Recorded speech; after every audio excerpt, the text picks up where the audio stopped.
Hello everyone, welcome back to Silent Hill 4 The Room. This is part 2 of my playthrough. Last time we did the subway world, this time we're going to do the forest world. This one shouldn't take long at all. Go ahead and move my mouse off the screen there. And we're just going to hop right in. Let me go ahead and throw the temptation placard in here. Same with the coins. Go ahead and get rid of the nutrition drink, the pistol bullets. And then we need to grab the chocolate milk from our fridge.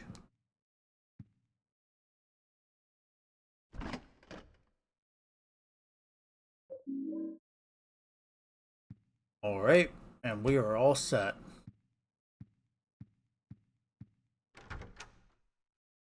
Well, this second area is actually really short if you know what to do, so I'm going to try to get through it relatively quickly.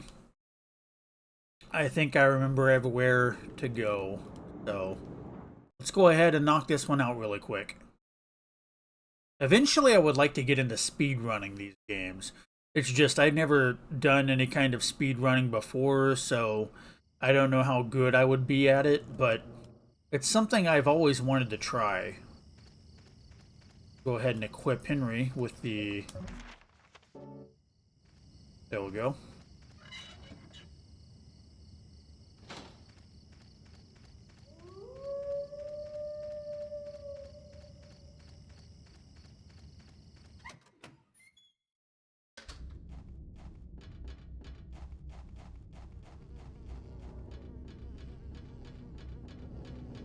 You grab these pistol bullets right here.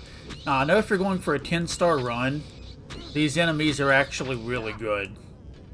Because they don't take much to kill. Really quick and easy.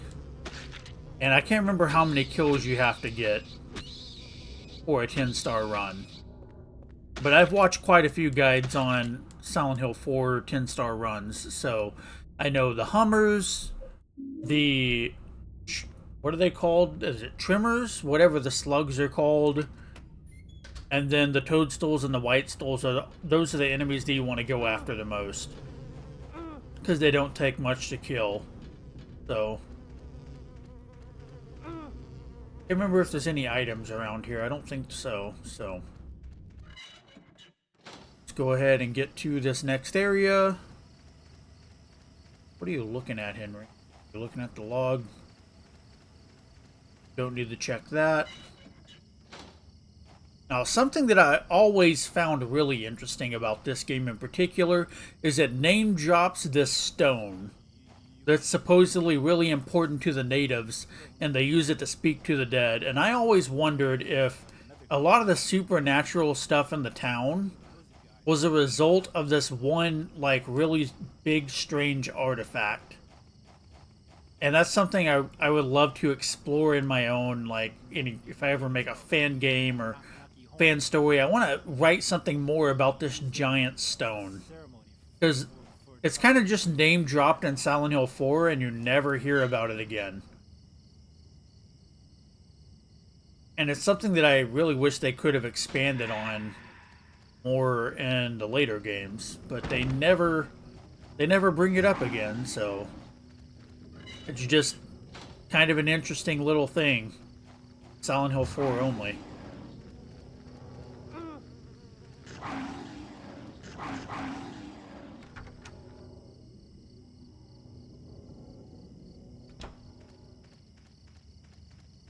So if I'm remembering right, I have to go up here, I believe.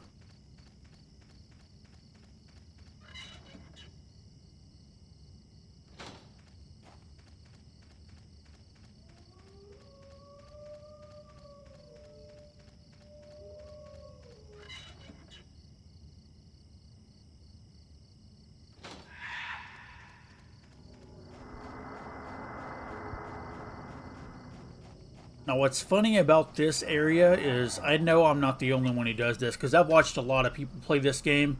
When I first went into this door, I thought that this was a cutscene. And I sat here for like 5 minutes waiting for something to happen. I thought the game messed up. But no, you actually have to walk forward a little bit. I don't know why they did it like that. If they wanted to get that as like an establishing shot or something, they could have just done it as the beginning of the cutscene and then went into the cutscene, but there's something about the way that's framed that makes you think it's a cutscene, and you, like, I've seen so many people get tricked right there, and they'll just sit there for a long while wondering what the heck is going on and why their game isn't working. So that's just something that's kind of funny.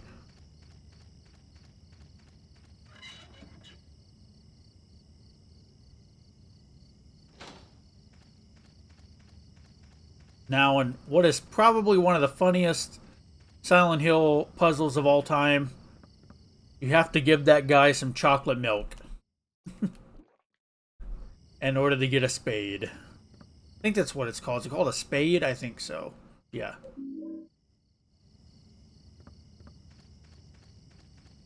And now with the spade, you have to do a pretty cool little puzzle over here. So this actually is one of the most like clever uses of the actual room gimmick to me. Where you have to go in here. Let me go. It's one more section.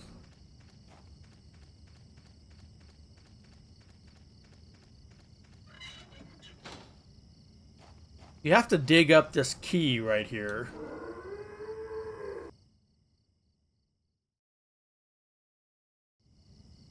And if you don't pay attention to what it says, what all the memos say, and you try to go back, you'll get this really weird looking effect right here.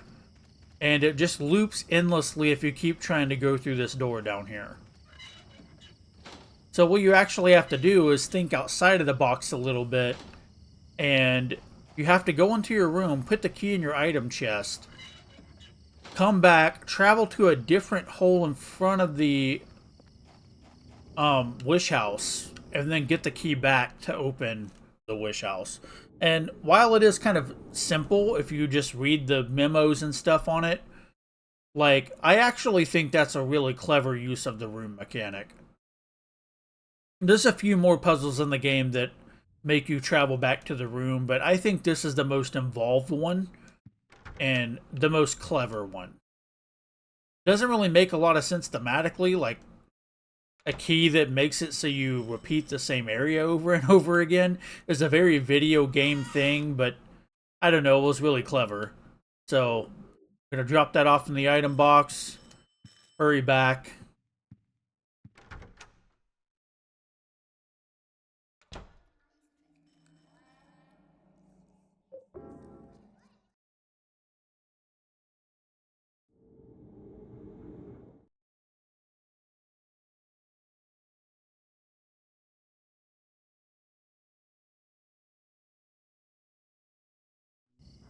Alright. Now, one thing that's also kind of funny when I played this way back, I got unhealthily obsessed with this franchise back in the early to mid 2000s. Around 2004, again, when I picked this up for the first time. So I actually memorized the entire list of the 21 sacraments, the names and everything, and what they all represented. And I could write that stuff by heart. And then I used to have the game guide for this game. And I remember riding the bus, and I would have a guy on the bus go through the game guide and list off every item, and I could say where you found every item and what every item was used for. So, I don't know why. It's just this game in particular, like, really appeals to me with the story and everything. It's There's just something about Silent Hill 4 that feels so different from the others, and in a good way to me. But yeah, when I was younger, I was obsessed with this game in particular. And really the entire franchise, but there was something about this game that stuck with me. So now we have to go back and get the key.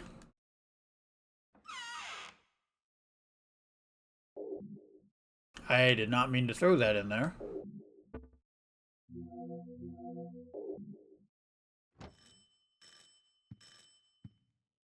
Alright. We are pretty much at the end now. I just have to go through this hole, go into the wish house, and that's pretty much it.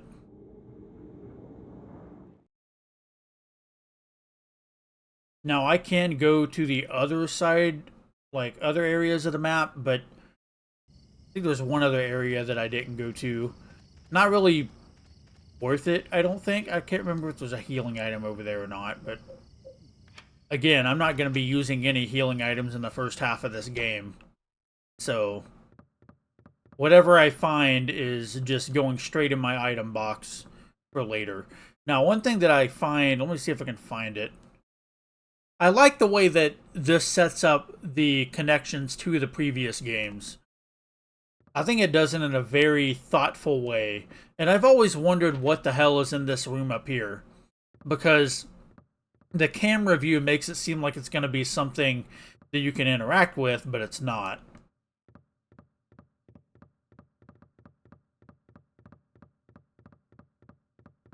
Now, once you read one of these notes, Jasper will go into the room and you can start to grab this and then go inside.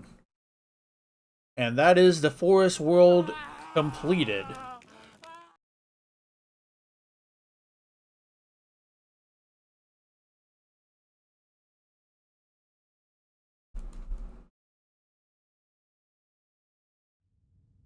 Special news.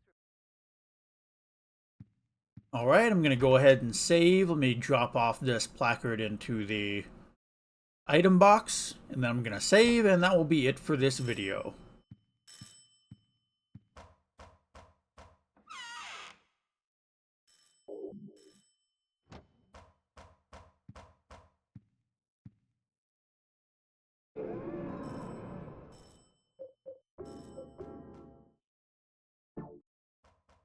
Alright, we're at 22 minutes in, so that's all for this video. Go ahead and leave a like if you liked the video. Comment, tell me what you think of Silent Hill 4 and all the other games in the franchise.